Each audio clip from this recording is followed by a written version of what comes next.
গুনার থেকে নিজকে সরানো। অর্থাৎ আপনি খান সুদ, কিন্তু তওবা করবেন, তওবা হবে না। সুদ ছাড়তে হবে, তারপরে তওবা করতে হবে। আপনি খান ঘুষ, তওবা করবেন, হবে না, ঘুষ খাওয়া ছাড়তে হবে। আজকে সর্বরাত কত ঘুষখোর মসজিদে যে কপাল ঘষবে, আবার লম্বা কথাও বলবে। এই ঘুষখোর সুদখোরের জ্বালায় আজকে সর্বরাতে মসজিদগুলোতে প্রথম কাতারে নিয়মিত মুসল্লির চান্স নাই। আজকে সব বল্টু চৌধুরী আর সল্টু চৌধুরীরা প্রথম কাতারে। আমাদের এখানে ব্যতিক্রম, মুয়াজ্জিন থাকে 3 কাতার পিছনে, ইমাম বেচারা বেঁচে যায়, তার জায়গা রিজার্ভ, নইলে ইমাম থাকতো বারান্দায়।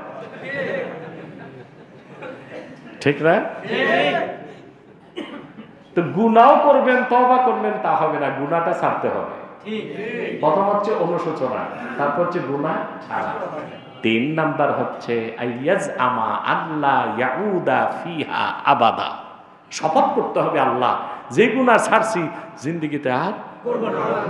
এই 3 শর্ত পূরণ হইল, আপনার গুনাহ যদি মেঘমালা পর্যন্ত চলে যায় আল্লাহ ওয়াদা করছেন মাফ করে দিবেন। সুবহানাল্লাহ।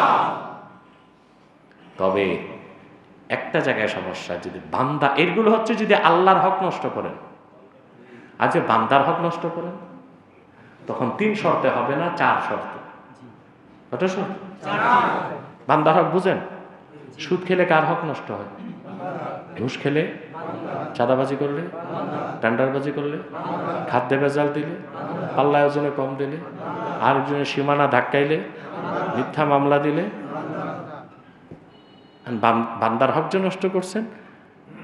আল্লাহ তো সব মাফ করে দিবেন 3 শর্ত পেলে, কিন্তু 4র্থ শর্ত পাওয়া না গেলে আপনার তওবা কবুল হবে না, হাসর ময়দানে ঠেকে যাবেন।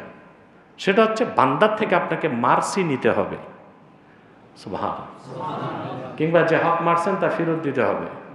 আর আমি 2টা দৃষ্টান্ত দিচ্ছি। একজন সচিব কলমের এক খোঁচায় 200 কোটি খাইছে না? কথা বলেন। আগের প্রধানমন্ত্রীর পিয়ন নাকি 400 কোটি মারছে, নিজে বলে গেছে, বুঝেন না? পিয়ন যে গ্লাসে পানি দিত, এ খাইছে কত, বাকিরা কেমন খাইছে? আমরা বইতে পড়ছি পুকুর চুরি, আর 15 বছর দেখছি মহাসাগর চুরি। পুকুর চুরি না, সাগর চুরি, তারপর মহাসাগর চুরি। চুরি হইতে হইতে দেশে আছে কি? হেনরি কিসিঞ্জার বলছিল 72 সালে বাংলাদেশ তলাবিহীন ঝুরি, আর আমি 24-এ বলছি বাংলাদেশ ঝুরিবিহীন তলা। আগে ঝুরি ছিল, তলা ছিল না, এখন তলা আছে, ঝুরি নেই, কিচ্ছু নাই দেশে, ফোকলা, একেবারে ফোকলা। যদি না আল্লাহ বাঁচান, তাহলে এই দেশের মানুষের দুর্ভিক্ষ ছাড়া কোনো উপায়। কথা বুঝতেছেন?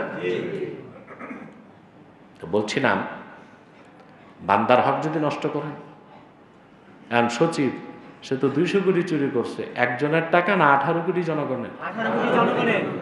এখন সে মনে করেন তবলিগে যে একটা চিল্লা লাগাইলো বা কোনো পীরের মুরিদ হইল, তওবা হয়ে যাবে? যা চুরি করছে তা নয়, জনগণের কাছে ক্ষমা। সে যদি ক্ষমা চায় সংবাদ সম্মেলন করে, প্রিয় ভাই সব, আমি এত থেকে এত সেশনে সচিবালয় অমুক মন্ত্রণালয়ের দায়িত্বে ছিলাম, এত টাকা মোট খাইছি, মাফ করেন। মানুষ মাফ করবে না? জুতা, স্যান্ডেল আর পচা ডিম মারবে। আচ্ছা, একজন মুদি দোকানদার, ছোটখাটো উদাহরণ দিই, প্রতিদিন পাল্লায় ওজনে কম দিছে, তেল একটু কম দিছে, চাউল একটু কম দিছে। সবচেয়ে কৌশলী চোর হচ্ছে কসাইরা। আঙ্গুলে হেরফের 1 পোয়া, কত? আবার এটার মধ্যে সারাদিন দেখবেন কসাইরা বসতে পানি জিটায়, ওজন বা কিনছেন 1.5 কেজি, বাড়ি যায় দেখেন 1.25 কেজি। পাল্লায় কিন্তু আপনার দেখা দিচ্ছে কাটাটা আপনার দিকে, কোন দিক? অন্যের দিকে, আপনার দিকে, মানে একটু বেশি দিছে। বাড়ি যেয়ে দেখে 1.5 কেজি নাই, 1.25 কেজি। সবচেয়ে কৌশলী চোর কসাইরা।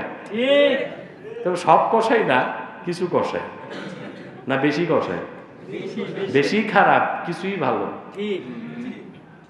আর আপনি পাল্লায় ওজনে কম দিচ্ছেন, তেল কম দিচ্ছেন, কারো ডাল কম দিচ্ছেন, কারো চাল কম দিচ্ছেন। ব্যবসা করছেন 30 বছর, কত হাজার মানুষ ঠকাইছেন? বহুত লোক না? সব কি এক জায়গায়? কেউ হাজীগঞ্জ, কেউ পাঠানটুলি, কেউ লক্ষ্মীনারায়ণ, কেউ চৌধুরীবাড়ি। সারা সিদ্ধিরগঞ্জের মানুষের ভাব হয়েছে বুড়া গেলে তওবা করছে। কি করছে? তো ওই এত মানুষরা হক মারছেন, কি করবে? এখন আপনারাও তো গরু জবাই করে সবাই দাওয়াত দিয়ে মাপ চাইতে হবে। কথা কয় ভাইরা, আমি কিন্তু এতদিন ঠকেছি, আপনারা মাফ করে দেন। কেউ মাফ করবে? যার সময় যদি কেউ জিজ্ঞেস করে কই গেছিলা, চোরের বাড়ি খাইতে গেছিলাম, কথা বলবে চোরের বাড়ি খাইতে গেছি। আপনি যে চোর, সারা আগে জানছে থানা, এখন জানবে পুরা জেলা নারায়ণগঞ্জ। উপায় কি? উপায় নাই? আছে। ফতোয়া হচ্ছে সুদের টাকায়, ঘুষের টাকায়, চাঁদাবাজের টাকায়, চুরির টাকায় যা করছেন সব ফকির মিসকিনকে দান করে দিবেন। সওয়াবের আশা করবেন না, আল্লাহ মাফ করে দিবেন। আর কিয়ামতে যারা আপনাকে ধরবে, আল্লাহ তাদেরকে ভিন্নভাবে পুরস্কার দিয়া আপনার থেকে সরাই দিবে। আমরা এইভাবে তওবা করব, আল্লাহ কবুল করুন, আল্লাহ মঞ্জুর। আজকে আপনাদের দাওয়াত দিয়ে দিচ্ছি, বাদে মাগরিব আব্বাসী মঞ্জিল জনপদ দরবার শরীফে দোয়া মিলাদ মাহফিল, বাদে এশা এখানে মসজিদে প্রতি বছর যে অনুষ্ঠান হবে, আর রাতে 12টায় পবিত্র লাইলাতুল বারাত উপলক্ষে সকল মুমিন মুসলমানদের রুহের মাগফিরাত কামনায় ওয়াজ ও দোয়ার মাহফিল, যেটা প্রতি বছর হয়, জানেন না? আগে হতো ভোকেশনাল মাঠে, এখন মাঠ ছোট হয়ে গেছে। অনুষ্ঠানটা হবে আলী আহমদ চুনকা ঈদগাহে। বুঝতে পারছেন? সবাই থাকবেন আপনারা। হাজার হাজার মানুষ মিলে মুনাজাত করলে আল্লাহ কবুল করেন। 100 জন মুমিন যদি এক জায়গায় হয়, ওই দোয়া বিফল। আর কয়েক হাজার মুমিন যদি এক হয়, সে দোয়া কি মিস হবে?